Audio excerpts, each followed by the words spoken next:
വിദ്യാർത്ഥി പ്രക്ഷോഭത്തെ തുടർന്ന് ബംഗ്ലാദേശ് പ്രധാനമന്ത്രി ഷെയ്ഖ് ഹസീന രാജ്യം വിട്ട് ഇന്ത്യയിലേക്ക് വന്ന വാർത്തയും വിവാദങ്ങളും ഒക്കെ നമ്മൾ കണ്ടതാണ്. ആരാണ് ഷെയ്ഖ് ഹസീന? യഥാർത്ഥത്തിൽ എന്താണ് സംഭവിച്ചതെന്ന് നോക്കാം. ധാക്കയിൽ നിന്ന് 2024 ഓഗസ്റ്റ് 5-നാണ് അവർ രഹസ്യമായി നാടുവിട്ടത്. ബംഗാളിലെ നേതാജി സുഭാഷ് ചന്ദ്രബോസ് വിമാനത്താവളത്തിൽ ഇറങ്ങാനായിരുന്നു ആദ്യം തീരുമാനിച്ചതെങ്കിലും പിന്നീട് യാത്രാ പദ്ധതി മാറ്റി യുപിയിലെ ഹിൻഡോൺ വ്യോമതാവളത്തിലേക്ക് എത്തുകയായിരുന്നു. ഹസീന കൊൽക്കത്തയിലേക്ക് എത്തുമെന്നാണ് ആദ്യം മാധ്യമങ്ങൾക്ക് ലഭിച്ചിരുന്ന വിവരം. ഹസീന ഇന്ത്യയിൽ എത്തുന്നത് സംബന്ധിച്ച് അനാവശ്യ ശ്രദ്ധയുണ്ടാകുന്നത് ഒഴിവാക്കാനായാണ് ഹിൻഡോൺ വ്യോമതാവളത്തിലേക്ക് വിമാനം വഴി തിരിച്ചുവിട്ടത്. ധാക്കയിൽ നിന്ന് ഡൽഹിയിലേക്കുള്ള റൂട്ടിലാണ് ഹസീനയെയും വഹിച്ചുള്ള വിമാനം യാത്ര ചെയ്തത്. പരമാവധി സമയം ബംഗ്ലാദേശിന്റെ വ്യോമ മേഖലയിൽ കൂടി സഞ്ചരിക്കാൻ ഇത് കാരണമായി. കൊൽക്കത്തയിലേക്കുള്ള റൂട്ടിലൂടെയായിരുന്നുവെങ്കിൽ പെട്ടെന്ന് യാത്രാ ഉദ്ദേശം പിടികിട്ടുമായിരുന്നു. ഇത് മാത്രമല്ല, പരിശീലന വിമാനം എന്ന പേരിലാണ് ഹസീന യാത്ര ചെയ്ത വിമാനത്തിനെ രേഖപ്പെടുത്തിയത്. ഹസീന രാജ്യം വിടുകയാണെന്ന് തിരിച്ചറിയാതിരിക്കാനായിരുന്നു ഇങ്ങനെ ചെയ്തത്. വ്യോമസേനയുടെ C-130J വിമാനത്തിലാണ് ഹസീന ധാക്കയിൽ നിന്ന് പലായനം ചെയ്തത്. ധാക്കയിലെ ബംഗബന്ധു വിമാനത്താവളത്തിലെ വ്യോമസേനാ താവളത്തിൽ നിന്നാണ് ഹസീനയെയും വഹിച്ചുള്ള വിമാനം ടേക്ക് ഓഫ് ചെയ്തത്. വൈകിട്ട് 3 മണിക്ക് ടേക്ക് ഓഫ് ചെയ്യുമ്പോൾ ഇതിന്റെ ലക്ഷ്യസ്ഥാനമായി നിശ്ചയിച്ചിരിക്കുന്നത് കൊൽക്കത്ത വിമാനത്താവളമായിരുന്നു. എന്നാൽ ടേക്ക് ഓഫിന് തൊട്ടു പിന്നാലെ വിമാനത്തിലെ ട്രാൻസ്പോണ്ടറുകൾ ഓഫ് ചെയ്തു. ഇതോടെ വിമാനത്തിലെ എയർ ട്രാഫിക് കൺട്രോളിനെ നിരീക്ഷിക്കാനാകാതെ വന്നു.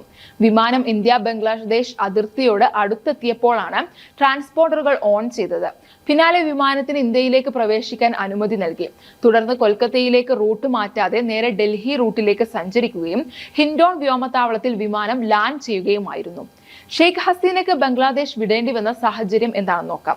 2024 ബംഗ്ലാദേശിൽ നടന്ന പൊതു തിരഞ്ഞെടുപ്പിൽ പ്രധാനമന്ത്രിയെ ഷെയ്ഖ് ഹസീനയെ 5-ാം തവണയും തിരഞ്ഞെടുക്കുകയും അവാമി ലീഗിന് വൻ ഭൂരിപക്ഷം നൽകുകയും ചെയ്തു. പ്രതിപക്ഷ പാർട്ടികൾ വിട്ടുനിന്ന തിരഞ്ഞെടുപ്പിൽ 2 ലക്ഷത്തിലേറെ വോട്ടിന്റെ ഭൂരിപക്ഷത്തിലായിരുന്നു ഹസീനയുടെ വിജയം. എന്നാൽ പിന്നീട് നടന്ന സംഭവങ്ങളെല്ലാം ഹസീനയ്ക്ക് എതിരായിരുന്നു. സാമ്പത്തിക ലക്ഷ്യങ്ങൾ മാത്രം മുന്നിൽ കണ്ടായിരുന്നു ഹസീനയുടെ സർക്കാർ മുന്നോട്ടു പോയത്. അത് വിനയായതാകട്ടെ ബംഗ്ലാദേശിലെ ജനങ്ങൾക്കും. അഴിമതി, സ്വജനപക്ഷപാതം, ഏകാധിപത്യം തുടങ്ങിയവ കൊണ്ട് ജനങ്ങൾ പൊറുതിമുട്ടി. സർക്കാർ ജോലിയിലെ സംവരണത്തിനെതിരെ ജൂലൈയിൽ വിദ്യാർത്ഥികൾ തുടങ്ങിയ പ്രക്ഷോഭമാണ് ബംഗ്ലാദേശിന്റെയും ഹസീനയുടെയും വിധി മാറ്റിയെഴുതിയത്.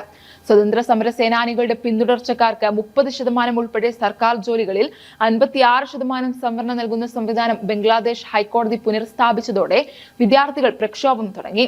സമരത്തെ നേരിടാൻ സർക്കാർ സൈന്യത്തെ വിന്യസിച്ചു. തുടർന്നുണ്ടായ ഏറ്റുമുട്ടലുകളിൽ വിദ്യാർത്ഥികളും സുരക്ഷാ ഉദ്യോഗസ്ഥരും കൊല്ലപ്പെട്ടു.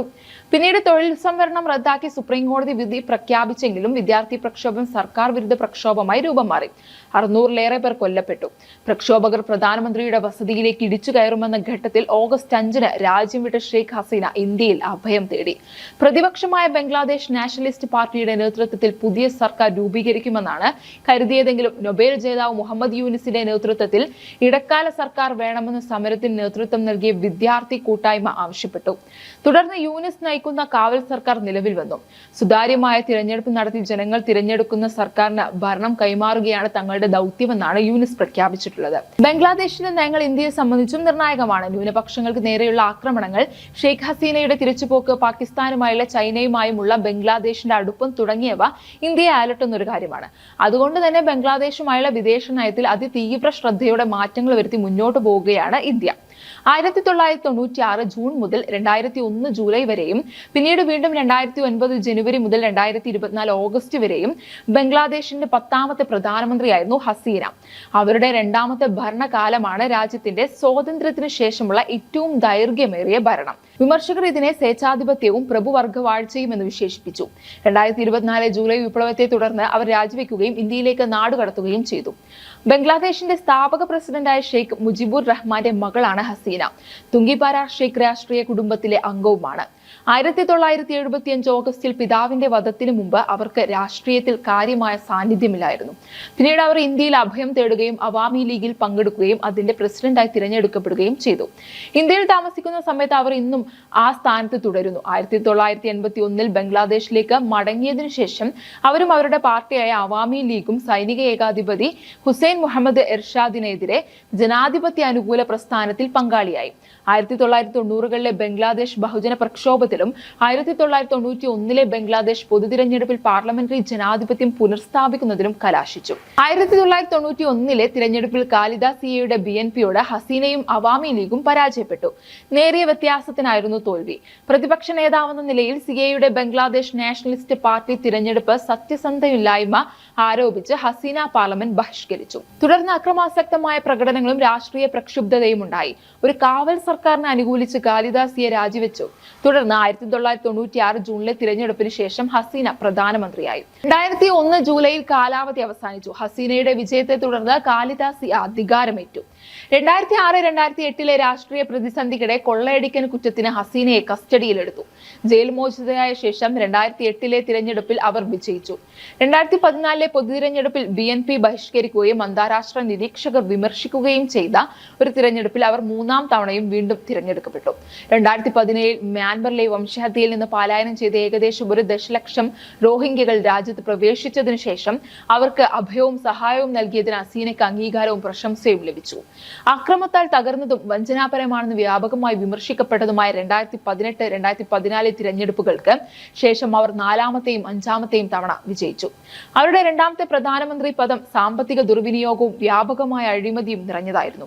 ഇത് വിദേശ കടം, വർദ്ധിച്ചു വരുന്ന പണപ്പെരുപ്പം, യുവാക്കളുടെ തൊഴിലില്ലായ്മ, ബാങ്കിംഗ് ക്രമക്കേടുകൾ എന്നിവയിലേക്ക് നയിച്ചു.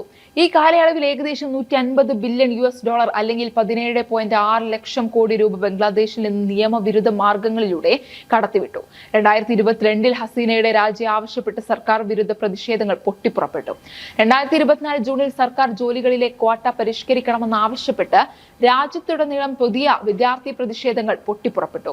നിയമപാലക ഏജൻസികളും അർദ്ധ സൈനിക വിഭാഗങ്ങളും നടത്തിയ ക്രൂരമായ അടിച്ചമർത്തലിലൂടെ പ്രതിഷേധങ്ങൾ നേരിടേണ്ടി വന്നു. ഇത് വിദ്യാർത്ഥികളുടെ കൂട്ടക്കൊലയിൽ കലാശിച്ചു. ഓഗസ്റ്റിൽ പ്രതിഷേധങ്ങൾ സർക്കാരിനെതിരായ ഒരു ബഹുജന പ്രക്ഷോഭമായി ശക്തമായി. ഒടുവിൽ ഹസീന രാജിവെച്ച് ഇന്ത്യയിലേക്ക് പലായനം ചെയ്യുന്നതിൽ കലാശിച്ചു. 2025 ഫെബ്രുവരിയിൽ UNOHCHR റിപ്പോർട്ട് ഷെയ്ഖ് ഹസീന വ്യക്തിപരമായി ഈ അടിച്ചമർത്തൽ സംവിധാനം ചെയ്യുകയും ഏകോപിപ്പിക്കുകയും ചെയ്തുവെന്ന് കണ്ടെത്തി. അടിച്ചമർത്തലിനിടെ വ്യാപകവും വ്യവസ്ഥാപിതവുമായ മനുഷ്യാവകാശ ലംഘനം മനുഷ്യരാശിക്കെതിരായ കുറ്റകൃത്യങ്ങൾക്ക് തുല്യമാകുമെന്ന് വിശ്വസിക്കാൻ ന്യായമായ കാരണങ്ങളുണ്ട്.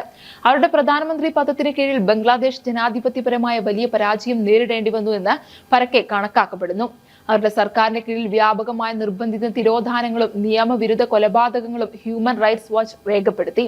അവരുടെ വീക്ഷണങ്ങളെ വെല്ലുവിളിച്ചതിന് നിരവധി രാഷ്ട്രീയക്കാരെയും പത്രപ്രവർത്തകരെയും വ്യവസ്ഥാപിതമായും കോടതിപരമായും ശിക്ഷിച്ചു.